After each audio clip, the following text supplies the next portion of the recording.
Hello and welcome. Today I'm gonna make a tier list on tanks. Which tanks is the easiest to rank up with and which works the best if being played to full potential, right? So let's jump right into it. This was one of the harder tier lists to make, as I feel like all tanks right now has a lot of potential and has a lot of impact in games. But this is what I ended up with, not using the D tier at all. So we have D.Va in the S tier as the only tank right now, and there's a couple of other tanks that could be in the same tier, but I'll try to spread it out a bit. So the reason why D.Va is in the S tier is because of her new booster cooldown. The 3-second booster makes her have an insane amount of mobility and completely denies a bunch of enemy heroes, right? So it denies Pharah completely. If you have anyone on the opponent playing super far angled or flanking, you're able to zone them really well, and a lot of those duels you'll find yourself winning against McCree, Soldier. If you play the D.Va against those flankers just somehow well, you will find yourself winning a lot of those duels. And that's why I feel like D.Va is such a strong hero right now. No matter what you do with your ultimate, you will find yourself getting a lot of value, whether it's you just keep yourself alive or it's you chucking it in. Then let's move into the A tier. We have Reinhardt, and the reason why I have Reinhardt here is because the space he creates, I feel like he's a pretty easy tank, and he gives a lot of pressure on the opponents, especially when they have Shatter. He doesn't require that much mechanical skill, and he combos quite well with a lot of things, I feel like. He combos very well with Ana, he gets enabled quite a lot by Lucio. I don't really feel like there's that many DPS that counters Reinhardt like super hard, and that's why he's in the A tier. Then we have Zarya. She's a really strong and has a lot of carry potential, but she does require you to understand how to use your bubbles to keep the energy average pretty high. And then she's not that good against Winston comps, and she's pretty weak on a lot of high grounded maps like Gibraltar, but in lower ratings you can make that work regardless, but I wouldn't pick Zarya on very specific maps like Gibraltar. So it's a very map specific hero, but Zarya in the higher rankings have so much impact in the games. I'm not sure whether this is the same for lower rankings, but if you learn Zarya and you understand how to stay alive, keep your teammates alive with your bubbles, give them that much more leeway and space, because you always are there to save them with the bubbles, which also benefits you with the energy, right? Then I feel like you'll get so much value. The Graviton is also a really big ult, and that will often win you fights completely. So it's a really good hero, especially on like 2 CP maps. You can almost guarantee a fight yourself, especially if you combine it with a bunch of DPS heroes like Mayo, Tracer, Pulse Bomb. You can even Nanoblade into it, right? That would be quite overkill, but if you find yourself stuck in a situation, then Nanoblade, Force Speed, then grab after, or just throw everything into the grab. It doesn't really matter if you have to win a certain fight. You can combine it with Dragon Strike. So it has a lot of combos, which is really important in basically every rating, right? If you use ultimate together, it just gives that much more value. And that's something you should keep in mind when you play Zarya. Don't use Graviton unless you're 100% sure that it will either force something on the opposite team, such as beat or more than beat, so it's a good trade-off and you have Nanoblade afterwards. Or you should only grab besides that if you know your team is going to be able to follow up, or yourself. Jumping into the B tier. Orisa got quite nerfed, but I still don't think Orisa is that bad of a hero. She provides a lot of space and is just a strong hero overall. And what can I say? She has a hold that is basically a mini Graviton.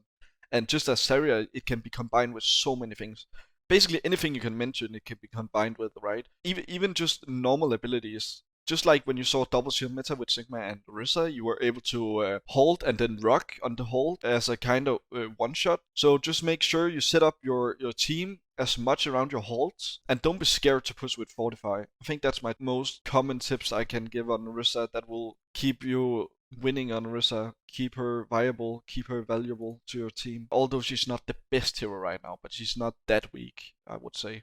Winston has a lot of potential, but is rarely played to full potential in lower rankings, and even up to GM and above. So that's why he's not rated this high. It's not because I don't think you can win with Winston, or it's a bad pick. Winston is actually the most optimal pick on a lot of maps, as Gibraltar, where Zarya is bad because of the high grounds. But if you're not really skilled on Winston and you understand your limits and you understand how to create space with your primal, denying backline so they can't heal the front line, denying blades with primal, zoning out DPS, making dives with your flankers and your D.Va, etc. If you don't actually understand how to play Winston, you'll find yourself getting really little amount of value, and that's why he's not rated that high on my tier list. So it really depends on the perspective. He could easily be a S tier or A tier at least, but I'm just gonna make it for the average player. What could they be really strong with, and what could they easily climb with? So yeah, I wouldn't say Winston is the first hero I would go to in that case for newer players or average players to just kind of dive into comp with and just try to dominate the comp games right away. So yeah, that's why he's B tier. Then moving into the C tier. Roadhog is actually pretty strong, but he's not that much of a tank, I would say. It's more like a bruiser, flank, DPS sort of thing. You can get a lot of value on Hog if you play a really, really strange playstyle where you enable yourself more than your team. You just play flanking. You look to get picks with your hooks on backline. You just look to kind of like take attention. But it's really inconsistent. And I think it requires you to understand your limits quite well, just like Winston, to do that. Because a single sleep or a nade, or the enemy hug hooking you or pull, or there are so many things that can go wrong. And I think that's not something I would advise people to rely on to climb the ladders. But he's definitely usable for sure. I would advise you, honestly, to just play super like selfish if you play him, and just try to flank, especially if the enemies have a shield and you don't. Then just try to flank, and that will create a lot of space if you do it well. And eventually you will understand your own limits, and you will get caught off less, and you'll be more of a threat to the enemies. He does synergize very well with Orisa because of the pull hook, and if people are really poor positioned, you'll find yourself getting so many picks from, and it can easily win your games. So keep that combination in mind. That's something you could probably get quite a lot of wins with in lower ratings. It doesn't work the higher you get up, especially because D.Va has played quite a lot, and she kind of denies this pull hook thing. And Ryan has played too, so if you pull the Ryan, he will shield it, and then you're not going to be able to pull anyone regardless. So that increased the skill ceiling for the pull hook combination quite a lot. Hammond. Actually, Hammond for me would have been A tier or S tier before the pile drive nerf, because you were able to set up such easy kills on the backline or squishies in general, and you were such a big threat. But now I don't feel like he has that much carry potential anymore. You're more like an interrupter now, where you have to like kind of just roll through the team and kind of split them, maybe get someone low so one of your flankers can follow up on it. But you can't do too much yourself. I feel like it's kind of limited what Hammond could do. Maybe C-tier is a bit underrated for him, but I feel like someone had to be at the bottom, and I feel like he was a great fit after the pile drive nerf. If you're playing with a Tracer player or Genji player or Sombra player or flanker in general, and you're able to set up dives together, you can still like do quite a lot as two players on your team diving together. But if you're just your own, which you'll probably be if you're solo queuing at lower ratings, you can never expect people to actually be on the same page as you, even though you're calling, then you will have a pretty hard time playing Hammond. I would definitely feel like there's other heroes that has a more easy time climbing the ladders without having that much knowledge on the hero.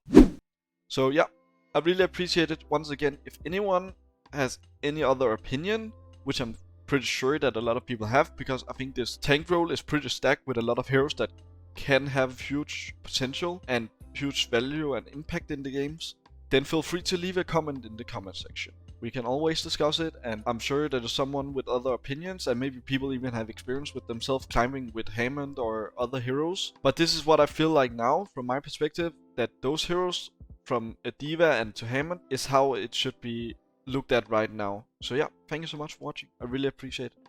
And feel free to give me ideas to what kind of videos I should make. I'm just trying to get a hang of just sitting talking to my camera, giving out some of my opinions, and I'm gonna be less focused on the opinion itself and just trying to get more used to talking into the camera. So thank you so much. Feel free to give me ideas. I really appreciate it. I'll take anything into consideration, and I hope I will see you next time. Thank you so much, and I wish you the very best of luck climbing the ladders, and I'm sure you're gonna make it. See you in top 500 tomorrow. Bye bye.